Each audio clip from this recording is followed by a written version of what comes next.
A Deus a honra, a glória, o louvor e a adoração. Eu quero cumprimentar os irmãos com a paz do Senhor. Amém. Abra sua Bíblia, por favor, no livro de Atos dos Apóstolos, no capítulo de número 3. Nós vamos ler o verso 11, o verso 12 e o verso de número 13 para nossa meditação. Quero externar a minha gratidão ao Senhor e me sinto extremamente honrado de poder estar aqui com os irmãos, adorando a Deus e tendo a oportunidade de ministrar a poderosa e inerrante palavra do Senhor. Quero agradecer a Deus pela vida do pastor Carlos, pelo carinho do convite, pois eu tive a oportunidade de conhecê-lo na outra congregação e foi uma honra poder conhecê-lo. Aos irmãos que estão à minha retaguarda, Deus abençoe a todos, e eu também agradeço a Deus pela vida da minha família, que está comigo, me acompanhando também nessa noite. Deus tem algo para falar conosco nessa noite, irmãos, e eu quero fazer uma pergunta muito simples. Quantos querem ouvir o que Deus tem para falar? Diga amém. Amém. Vamos à leitura então, por favor. Atos dos Apóstolos, capítulo 3, verso 11, verso 12 e o verso 13. O verso 11 diz assim: E apegando-se o coxo que fora curado a Pedro e João, a quem? Todo o povo correu atônito para junto deles, ao alpendre chamado de Salomão. E quando Pedro viu isto, disse ao povo: Homens israelitas, por que vos maravilhais disto? Ou por que olhais tanto para nós, como se por nossa própria virtude ou santidade fizéssemos andar este homem? O Deus de Abraão, de Isaque e de Jacó, o Deus de nossos pais, glorificou a seu Filho Jesus, a quem vós entregastes, e perante a face de Pilatos negastes, tendo ele determinado que fosse solto. Amém? Amém. Meus irmãos, desde que eu cheguei até esta congregação e ao ficar sensível ao ouvir a voz de Deus, eu pude perceber que o culto em que nós estamos hoje prestando ao Senhor, ele se trata de um culto em que nós gastamos um tempo falando sobre a oração.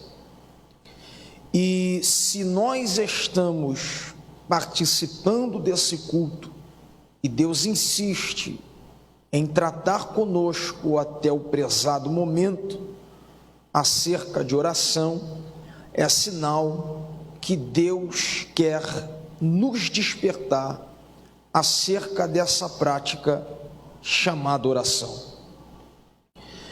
O texto que nós ora acabamos de fazer a leitura trata-se de dois personagens muito conhecidos na Bíblia Sagrada e que estão inseridos no momento dessa passagem bíblica.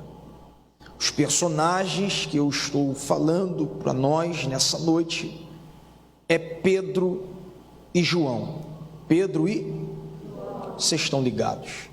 Pedro e João, eles são personagens bíblicos que nós conhecemos muito bem, porque Pedro e João foram discípulos de Cristo quando ele ainda exercia o seu ministério terreno na terra.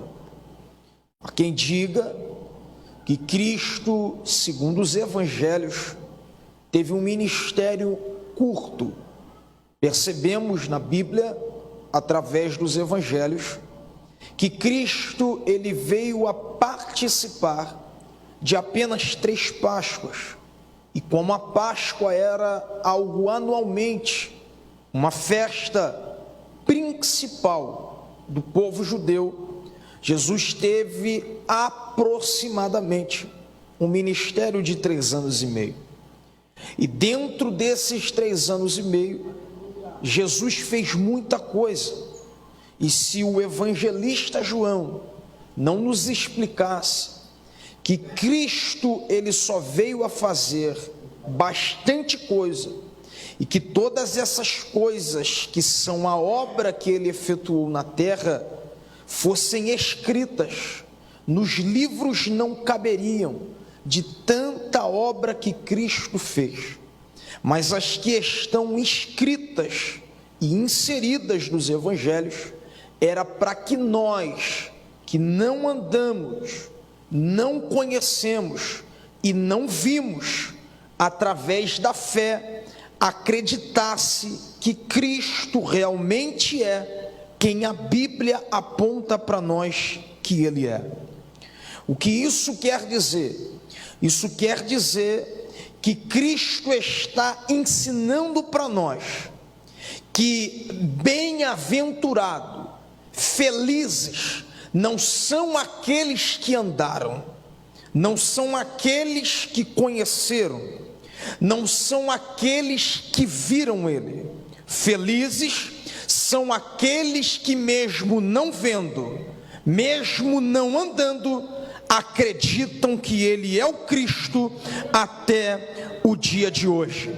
Eu não sei se você percebeu isso aqui, mas eu estou tentando dizer que o que Cristo está ensinando para nós, que felizes somos nós, lavados e remidos no sangue de Cristo, que não vimos, não andamos e não vemos, mas acreditamos que Ele verdadeiramente é o Cristo Santo de Deus. E dentro desse ministério terreno de Cristo, ele adquiriu para si discípulos, que a sua expressão verdadeira no hebraico vem de aprendiz. E quando nós paramos para estudar acerca dos discípulos que Cristo teve e que a Bíblia apresenta para nós, nós chegamos a uma conclusão de uma matemática muito fácil de se fazer, de soma, que segundo Lucas capítulo 6, Jesus teve 12 discípulos mais próximos, que ele deu o nome desses discípulos também de apóstolos. Esses 12 são o ministério mais próximo, o ministério mais perto, aqueles que participavam de muitas coisas que Cristo fazia na terra. Mas quando nos deparamos com Lucas capítulo 10, chegamos à conclusão e vamos ver o próprio Cristo designando outros 70 discípulos para saírem e fazerem a obra missionária do ide pregar o evangelho. Quando nós percebemos Lucas 6 e Lucas capítulo 10, chegamos à conclusão com uma matemática muito simples de soma, que Jesus, através dessas duas passagens, teve 82 discípulos, 82 homens, concretamente pela Bíblia, que saíram, que provaram do poder que ele liberou para que a obra pudesse ser feita. Um exemplo disso é que quando vemos os discípulos saírem, segundo essas passagens bíblicas que eu citei, vamos perceber que os discípulos efetuaram a obra e o nome do Senhor foi glorificado.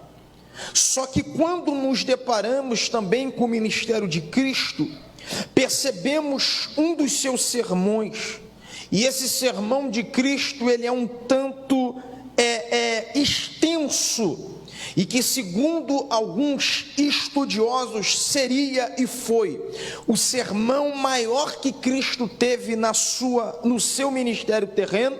Seria o sermão da montanha, ou o sermão das bem-aventuranças, que está inserido em Mateus 5 e só termina em Mateus 8. Jesus, no sermão da montanha, no sermão das bem-aventuranças, ele vai ensinar a lei, ele vai ensinar muitas coisas, mas o que eu acho extremamente interessante é que nesse sermão, nós que estamos lendo, precisamos identificar que dentro desse sermão, Jesus está ensinando para a multidão, mas também está ensinando para os discípulos. Tem momento que Jesus está ensinando para a multidão, e tem momento que Jesus está ensinando para os discípulos. E uma das coisas que Jesus ensinou para os discípulos era a prática da oração. Por que irmãos, que Jesus ensinou o dever de orar e a prática de orar para os seus discípulos? Simples, porque os discípulos, eles não sabiam como orar, eles não sabiam como falar com Deus. Por isso, Cristo, ele ensinou 2 tipos de oração: a oração no secreto e a oração modelo, que nós conhecemos como a oração do Pai Nosso. Jesus, quando ensina esses 2 tipos de oração, Jesus estava preocupado em passar para o seu corpo ministerial da terra que eles poderiam ser o que for, mas eles não poderiam deixar de orar. Porque irmãos, que Jesus insiste em ensinar a prática de orar para o seu corpo ministerial. Me parece, pastor Carlos, que Jesus está querendo ensinar para eles e para a gente que não existe arma melhor que esteja nas mãos do crente que não seja a oração. Através da oração, Jesus liberta pessoas. Através da oração, Jesus abre porta de emprego. Através da oração, Jesus vai de encontro ao meu familiar. Através de oração, Jesus faz coisas que eu nem espero.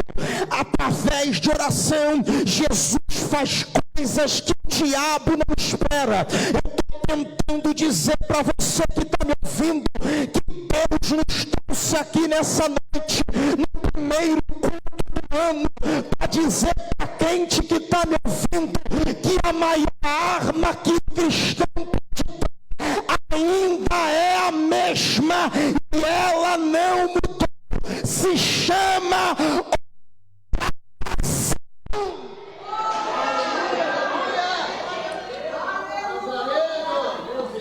Só que nós temos vivido um tempo onde essa arma o cristão tem colocado de lado. A expressão no hebraico oração vem de uma junção de palavras, de orar e agir, orar e ter ação. E essa arma tem fugido das mãos do crente. E por ela ter fugido e o crente ter deixado de lado, muitas coisas o crente está passando por falta de oração. E quando nos deparamos com o capítulo 3 do livro de Atos, estamos vendo 2 discípulos, 2 apóstolos, que sabiam e faziam, praticavam essa arma chamada oração. Mesmo porque o livro de Atos, ele se inicia, e nós percebemos que a igreja primitiva, ela só cresceu por meio da oração e da união. Por meio da oração e da união. Isso deu crescimento para a igreja. E quando vemos Pedro e João no capítulo 3 do livro de Atos, O verso 1 está nos informando que Pedro e João estavam subindo ao templo para fazer não outra coisa, mas para fazer a prática da oração. Pedro e João gostavam de orar. O que mexe com a minha cabeça nesse verso é perceber que Pedro e João são apóstolos, Pedro e João são discípulos, Pedro e João andavam com Cristo.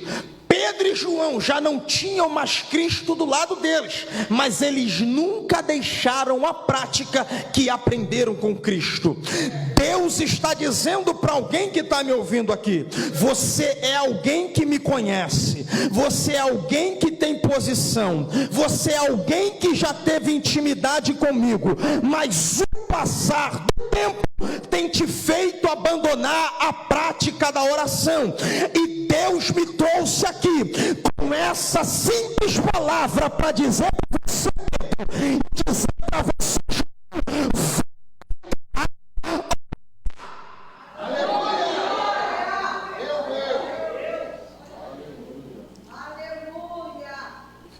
Pedro e João gostavam de orar.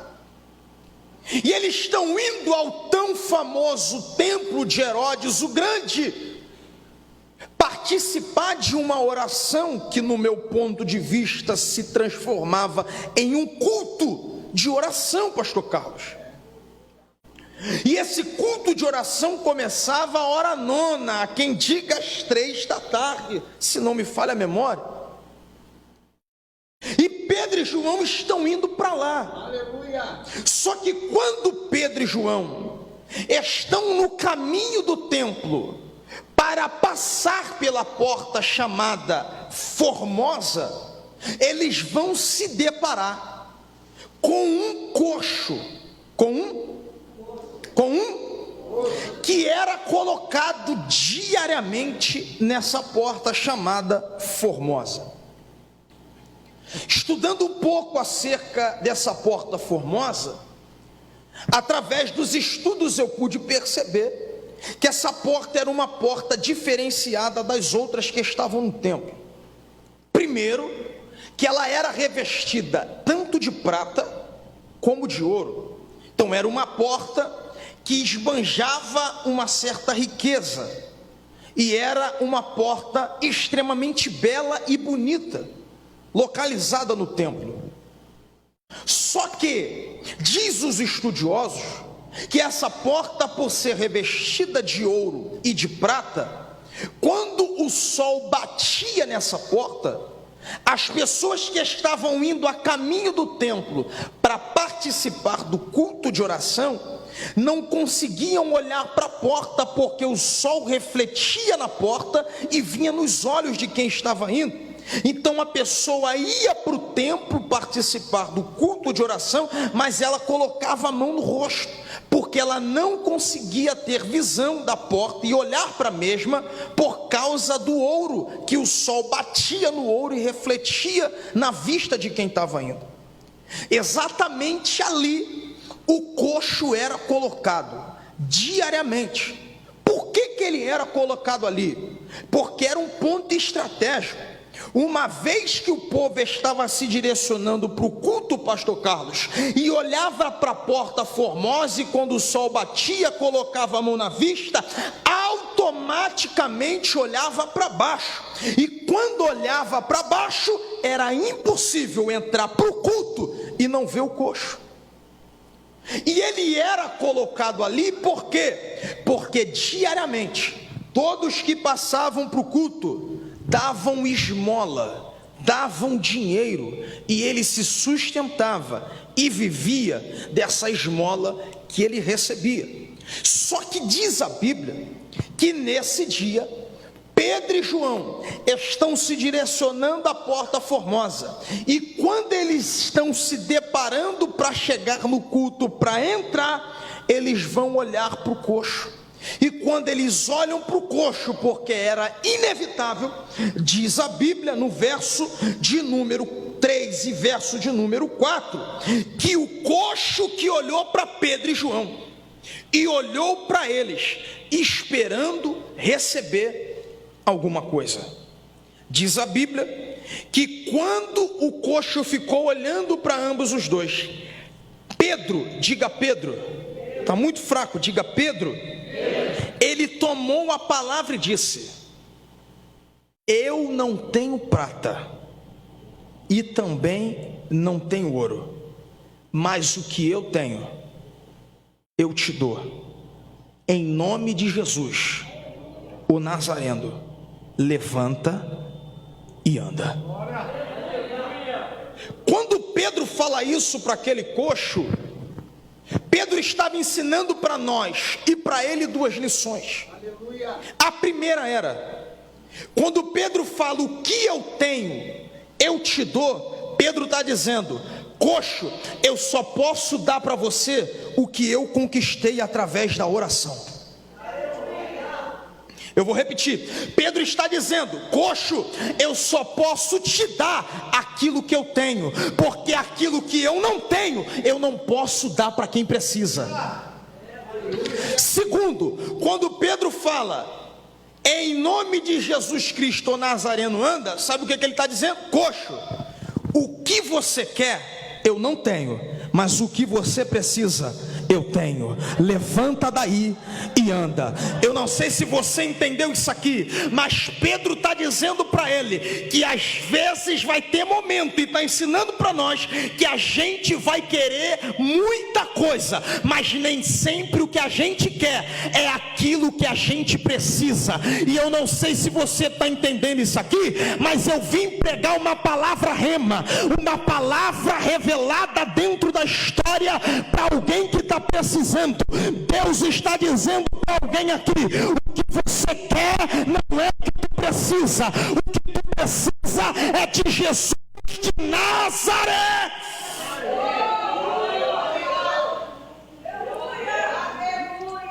E Pedro vai dar para ele não aquilo que ele quer, não aquilo que ele esperava, mas aquilo que ele precisava. Pedro está dando para ele a necessidade dele. Pedro está dando para ele o que ele precisava de verdade. Pedro não está dando o que ele quer, Pedro está dando o que ele precisa. Só que uma terceira coisa que eu aprendo aqui é que Pedro, ele só está dando o que ele precisa porque isso é o reflexo da vida de oração que Pedro tinha. Porque não tem como eu olhar para um coxo e falar levanta, se eu não tenho uma vida de oração. Não tem como eu olhar para alguém que tem câncer e dizer seja curado, se eu não tenho uma vida de oração. Não tem como eu dizer para alguém que tem AIDS seja curado, se eu não tenho uma vida de oração. Deus está tentando dizer para alguém que milagre a vida de oração.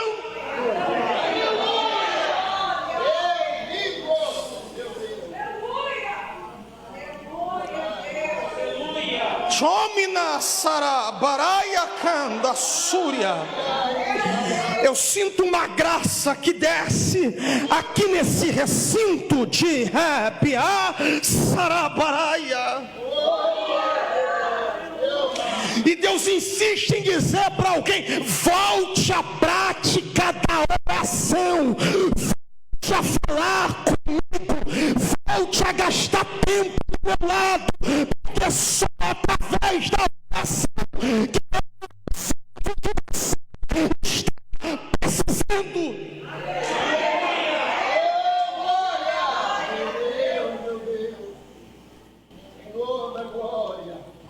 A igreja primitiva só cresceu através da oração. Só que hoje, para nós orarmos, é só quando estamos precisando, é só quando estamos sendo perseguidos, é só quando alguma coisa sai de controle.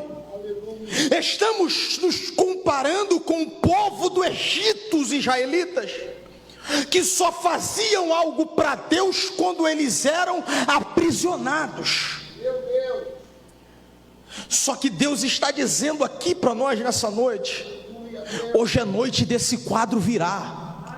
Você não entendeu? Hoje é noite desse quadro virar. E como é que esse quadro vai virar, pregador? É em você entendendo, e eu, que você não pode sair daqui com a mesma vida medíocre de oração que você vivia.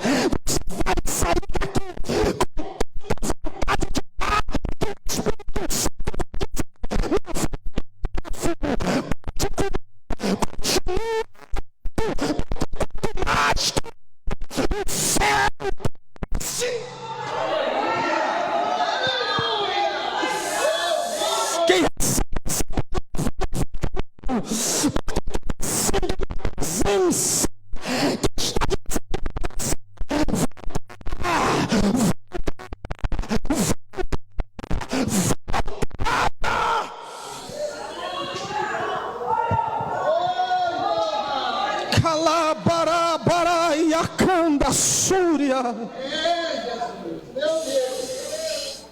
O segredo ainda não mudou, irmãos. Quem mudou foi nós.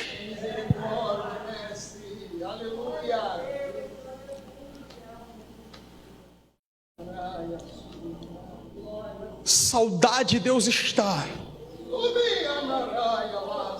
de uma igreja que fica com o joelho preto de tanto que ela é baraias. Diplomante, né? Minacandos, timinarablacando. Promentia sarabaraiacando. Elemento rabdará sarasa.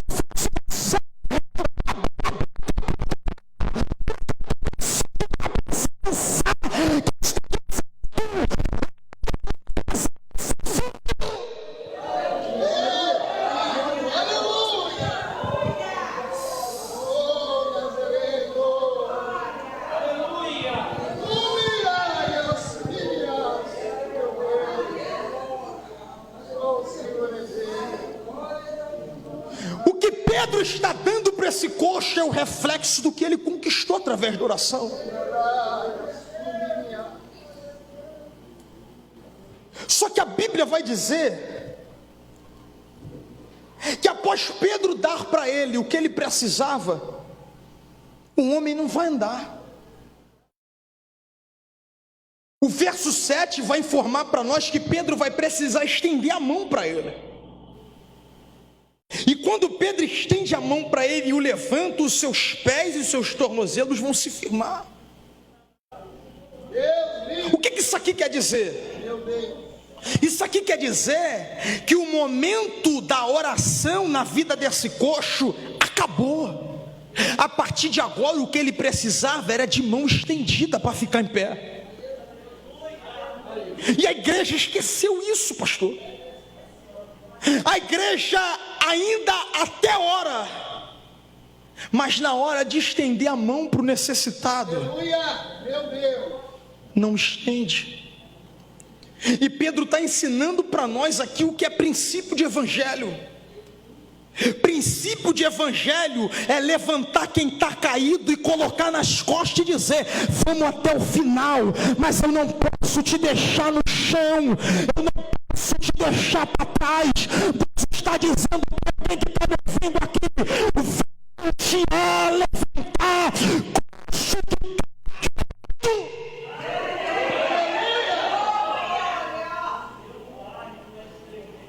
Pedro vai estender a mão para ele, vai levantar ele, e a Bíblia vai dizer que aí os pés e os tornozelos dele vão se firmar.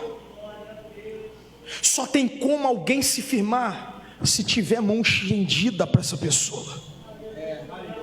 Só orar não faz o efeito, estender a mão completa o efeito. Deus está dizendo para alguém: estenda a mão para alguém que está precisando, porque o tempo de orar já foi. O problema da igreja atual hoje é que mais critica do que estende a mão. Só que quem critica critica sabe o quanto que deu trabalho para alguém quando estava na mesma vida. Deus está dizendo para alguém: é tempo de mão estendida. Não é tempo mais de apontar, é tempo de ajudar quem está caído. Estou sentindo uma presença aqui.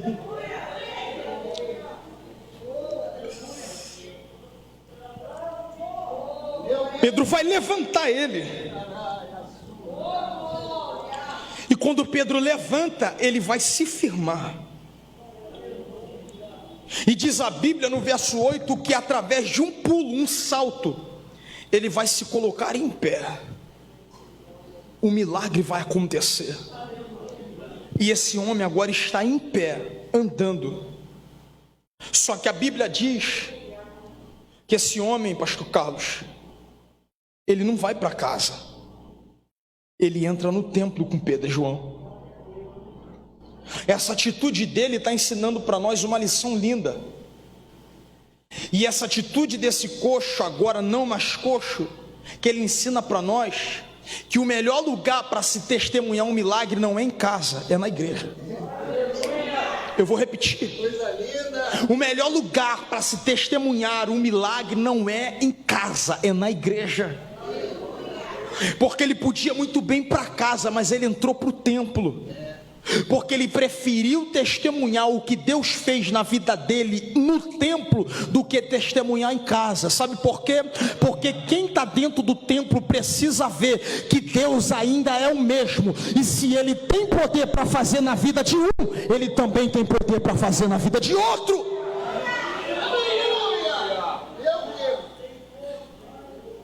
Quando ele entra no templo, diz a Bíblia que ele vai entrar andando e louvando ao Senhor Jesus.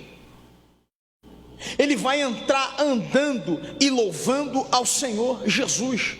Ele vai entrar adorando, porque ele está alegre com o que Cristo fez na vida dele. Diz a Bíblia que todos que estão dentro do templo, quando olhavam para ele, percebiam que esse homem que agora estava andando era quem estava na Porta Formosa todo dia pedindo esmola. Sabe o que isso aqui quer dizer? Que quando Deus ele faz um milagre por completo, quando as pessoas olharem para quem recebeu o milagre, elas não vão ter dúvida. Quando olhar vai falar: é ela, é ele.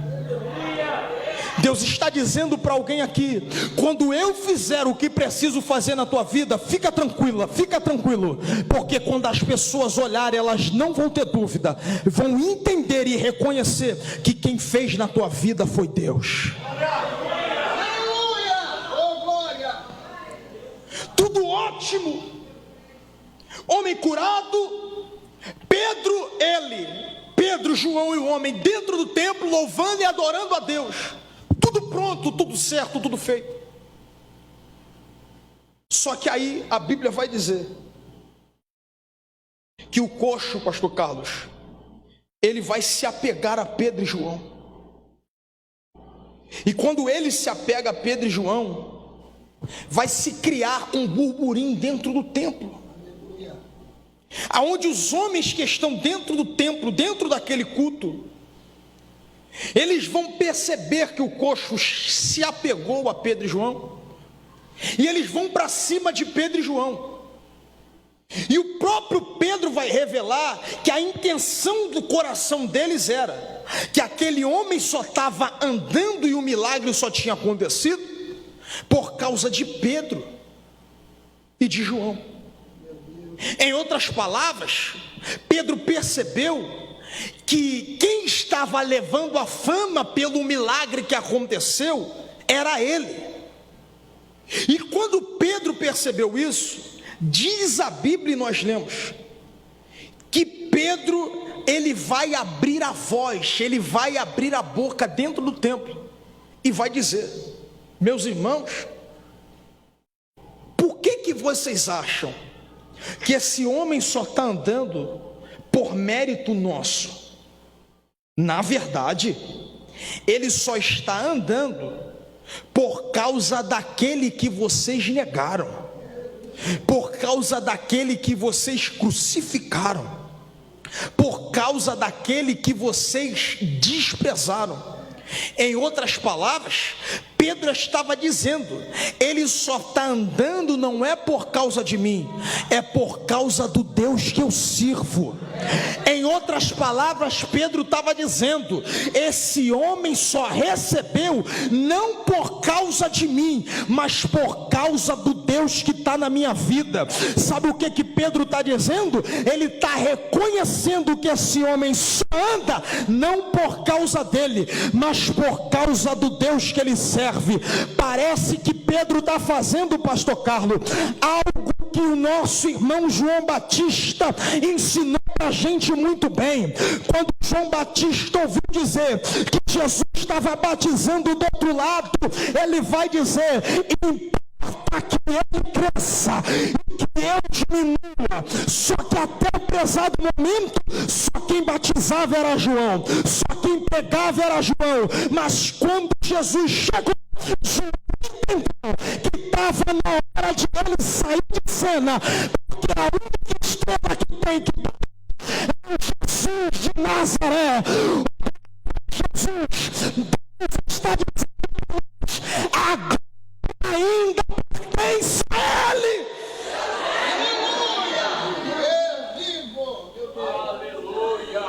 Pode pregar, pode cantar, pode abrir o céu, mas só faz isso tudo por causa dele.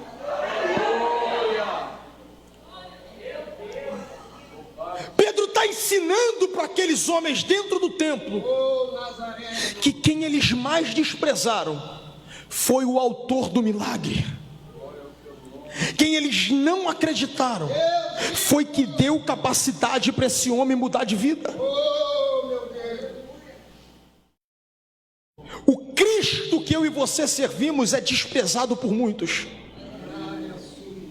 mas o apóstolo Paulo fala para nós que a mensagem da cruz é loucura para aqueles que não acreditam, mas nós que cremos, nós que acreditamos, nós que temos convicção, são coisas que a gente sabe que foram suficientes para mudar nossa vida.